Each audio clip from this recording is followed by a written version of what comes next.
ناظرین، اس ویڈیو میں آپ کو پاکستان کے ایک بہت ہی مشہور تاریخی قلعے کے بارے میں معلومات دی جائیں گی۔ جیلم میں بہت سے تاریخی مقامات اور کھنڈرات موجود ہیں۔ کہیں نہ کہیں زمین کی تہوں میں ماضی کی یادیں آج بھی موجود ہیں۔ مشہور و معروف تاریخی مقامات میں ایک قلعہ روہتاس بھی موجود ہے، جو اس خطے کے لوگوں کو آج بھی 16ویں صدی کے ایک عظیم اور کامیاب ترین حکمران کی یاد دلا رہا ہے۔ سنسکرت میں رہتس کا مطلب ہے سفید انڈا۔ اونچائی سے دیکھنے پر یہ قلعہ چونکہ ایک چمکتے ہوئے سفید انڈے کی طرح نظر آتا تھا، اس لیے اسے روہتاس کا نام دیا گیا۔ قلعہ روہتاس اب اقوام متحدہ کے ذیلی ادارے یونیسکو کے عالمی ثقافتی ورثے میں شامل ہو چکا ہے۔ روہتاس جنوبی ایشیا کے سب سے بڑے قلعوں میں سے ایک ہے۔ یہ فوجی فن تعمیر کا ایک منفرد اور نادر نمونہ ہے۔ ضلع جیلم میں موجود قلعہ روہتاس اسلام آباد سے جی ٹی روڈ پر 109 کلومیٹر، جیلم شہر کے جنوب مغرب میں 16 کلومیٹر اور دینا کے قریب جی ٹی روڈ سے 7 کلومیٹر کے فاصلے پر ہے۔ یہ کوہستان نمک کی سرزمین ہے۔ تاریخ ہمیں بتاتی ہے کہ فرید خان، جس سے ہم شیر شاہ سوری کے نام سے جانتے ہیں، نے مغل شہنشاہ ہمایوں کو شکست دے کر ہندوستان پر اپنی حکمرانی قائم کر لی۔ ہمایوں ایران بھاگ گیا۔ کوہستان نمک کے گکھڑ قبائل مغلوں کے وفادار تھے اور مغلوں کو مدد دیا کرتے تھے۔ یہ بات شیر شاہ سوری کو کسی طور پر بھی گوارا نہیں تھی۔ شیر شاہ سوری ایک طرف تو گکھڑوں پر نگاہ رکھنا چاہتا تھا اور دوسری جانب وہ یہ چاہتا تھا کہ ہمایوں جو کہ ایران بھاگ گیا ہوا ہے، اس کی واپسی پر بھی نگاہ رکھی جا سکے اور اس کی واپسی کا راستہ روکا جا سکے۔ اس مقصد کے لیے اس نے کوہستان نمک میں قلعہ بنوانے کا فیصلہ کر لیا۔ ایک روایت ہے کہ یہاں قلعے کی تعمیر سے پہلے ایک بہت بڑا گھنا جنگل تھا۔ شیر شاہ سوری کا جب یہاں سے گزر ہوا تو یہاں پر رہنے والے ایک فقیر نے شیر شاہ سوری کو یہاں قلعہ تعمیر کرنے کی ہدایت دی۔ شیر شاہ سوری نے 1541 عیسوی میں ٹوٹرمل کھتری اور شاہ بو سلطانی کو اس کی تعمیر کا حکم دیا تھا۔ اس شاہکار کو تعمیر کرنے میں 7 سال لگے اور یہ 1548 میں مکمل ہوا۔ اس کی تعمیر میں 3 لاکھ سے زائد فوجیوں اور مزدوروں نے حصہ لیا تھا۔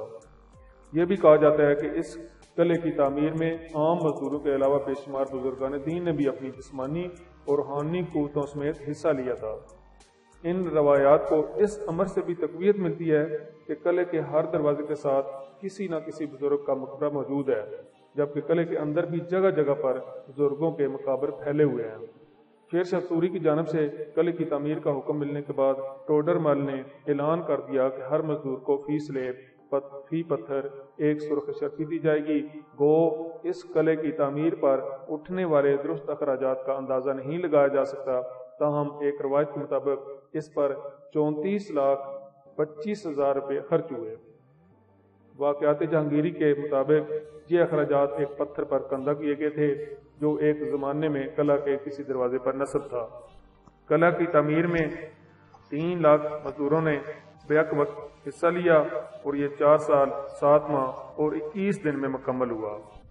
دوسرے قلعوں سے ہٹ کر قلعہ روہتاس کی تعمیر چھوٹی اینٹ کی بجائے دیو ہیکل پتھروں سے کی گئی۔ ان بڑے پتھروں کو بلندیوں پر نصب دے کر عقل دنگ رہ جاتی ہے۔ قلعہ روہتاس کوہستان نمک کی سرزمین کے وسط میں تعمیر کیا گیا ہوا ہے۔ اس کی ایک طرف نالا کس، دوسری طرف نالا گھان اور تیسری طرف گہری کھائیاں اور گھنے جنگلات ہیں۔ اس قلعے کے عین سامنے شیر شاہ سوری کی بنائی جرنیلی سڑک گزرتی تھی، لیکن اب آہستہ آہستہ وقت گزرنے کے ساتھ یہ سڑک قلعے سے دور ہو چکی ہے۔ اس دیو قامت قلعے کا محیط 4 کلومیٹر سے زیادہ ہے، جبکہ اندرونی رقبہ 175 ایکڑ ہے۔ اس کی موٹی فصیل جو کہ 2 سے 3 چبوتروں یا تختوں پر مشتمل ہے، جو پہاڑوں کے نشیب و فراز پر بنائی گئی ہے، یہ فصیل 30 سے 40 فٹ تک چوڑی جبکہ 50 سے 70 فٹ تک اونچی ہے۔ اس میں مضبوطی کے لیے 72 برج، 40 دروازے اور تقریباً 2377 کنگرے ہیں، جن پر تیر انداز فوجیوں اور دشمنوں پر گرم پانی اڈیلنے کے لیے خاص سوراخ موجود ہیں۔ شیر شاہ سوری دور میں توپ خانے کے علاوہ 40,000 پیدل اور 30,000 سوار فوجی ساز و سامان یہاں قیام کیا کرتے تھے۔ قلعے میں سوری زمانے کے مسلم فن تعمیر کا سب سے اعلیٰ اور دلکش نمونہ شاہی مسجد ہے۔ اس قلعے کے اندر پانی کی ضروریات پوری کرنے کے لیے سیڑھیوں والے 3 کنویں بھی بنائے گئے تھے جنہیں باولی کہا جاتا تھا۔ قلعے کے 12 دروازے ہیں جن کی تعمیر جنگی حکمت عملی کو مد نظر رکھ کر کی گئی تھی۔ یہ دروازے فن تعمیر کا نادر نمونہ ہے۔ 74 فٹ اونچا سہیل دروازہ، جو سہیل یا سہل دروازہ بھی کہلاتا ہے، روہتاس قلعے کا وہ واحد دروازہ ہے جسے اب تک سب سے کم نقصان پہنچا ہے۔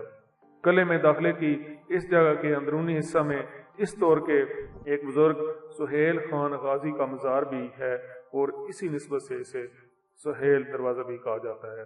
حویلی مان سنگھ مغل شہنشاہ اکبر اعظم کے وفادار جرنیل راجہ مان سنگھ کے نام سے موسوم ہے، جس کا انتقال 1614 عیسوی میں ہوا۔ یہ محل قلعہ روہتاس کی سب سے بلند ترین چٹان پر تعمیر ہوا اور اس کا طرز تعمیر کافی حد تک عربی، ایرانی اور افغانی کی بجائے ہندوانہ تھا۔ 25 بیگھہ زمین پر سطح سمندر سے 2260 فٹ کی بلندی پر تعمیر ہونے والا یہ محل سفید رنگ کا تھا۔ اکبر اعظم نے اس گنبد نما محل کو مزید خوبصورتی بخشنے کے لیے اس کے ارد گرد مزید عمارات بھی تعمیر کرائی تھیں۔ اس کی چھتوں، دروازوں اور جھروکوں وغیرہ میں آج تک نفیس نقش و نگار اور پیچی کاری موجود ہے۔ رانی محل حویلی مان سنگھ سے 300 گز کے فاصلے پر شمال کی جانب موجود ہے۔ اس میں راجہ مان سنگھ کی بیوہ بہن شری متی روپ کماری رہتی تھی۔ یہ محل چونکہ اپنی اصل رنگو روپ کو کھو چکا ہے، اس لیے لوگ اب اسے کالا محل کہتے ہیں۔ اسے بھربھرے پتھر سے ایک مینار کی صورت میں بنایا گیا تھا جس کی بلندی 80 فٹ ہے۔ اس محل کی مغربی جانب ایک کھلا پلیٹ فارم ہے جو در حقیقت زیر زمین کمرے کی چھت ہے۔ محل میں پہرے داروں کے کمرے اور دونوں محلوں کو ملانے کے لیے رستہ بھی بنایا گیا تھا۔ ست باولی قابلی گیٹ کے پاس شاہی مسجد کے عقبی حصے میں بنا ہوا شاہی حمام ہے۔ سطح زمین سے 60 سیڑھیاں نیچے اترنے پر 7 چھوٹے چھوٹے غسل خانے اور ان کے درمیان میں ایک کنواں بنایا گیا ہے۔ غالباً انہی 7 غسل خانوں کی وجہ سے اسے ست باولی کہا جاتا ہے۔ حمام کے ایک طرف کے حصے میں اونچی جگہ سے پانی رس رس کر حمام کے اندر داخل ہوا کرتا تھا، مگر اب یہ جگہ ویران ہے۔ قلعے کا پھانسی گھاٹ سفید محل سے 200 فٹ کے فاصلے پر جنوب مغربی سمت میں نہایت بلندی پر ایک 4 منزلہ عمارت میں واقع ہے۔ اس عمارت کی چھت کے وسط میں 2.5 فٹ قطر کا ایک سوراخ ہے۔ اس کے ارد گرد 500 کو قائم رکھنے کے لیے انہیں باندھنے کی جگہ تھی۔ پھانسی خانے کا سوراخ گول ہے جس پر تختہ دار رکھا جاتا تھا اور بانسوں کے ذریعے مجرم کی گردن میں رسوں کے حلقے ڈالے جاتے تھے۔ جب تختہ کھینچا جاتا تو مجرم سوراخ سے نیچے لٹک جاتا اور موت ہو جانے کے بعد رسے ڈھیلے کر دیے جاتے تھے، جس سے لاش زمین پر پہنچتی اور وہ رسا دروازے کے راستے سے اٹھا کر لے جاتے تھے۔ یہ بات حیرت انگیز ہے۔ اتنے بڑے قلعے میں محض چند رہائشی عمارتیں تعمیر کی گئی تھیں۔ قلعے کی عمارتوں میں سے ایک عمارت کو شاہی مسجد کہا جاتا ہے اور چند باولیاں بھی بنائی گئی تھیں۔ محلات کے نہ ہونے کے باعث مغل شہنشاہ اس قلعے میں آ کر خیموں میں رہا کرتے تھے۔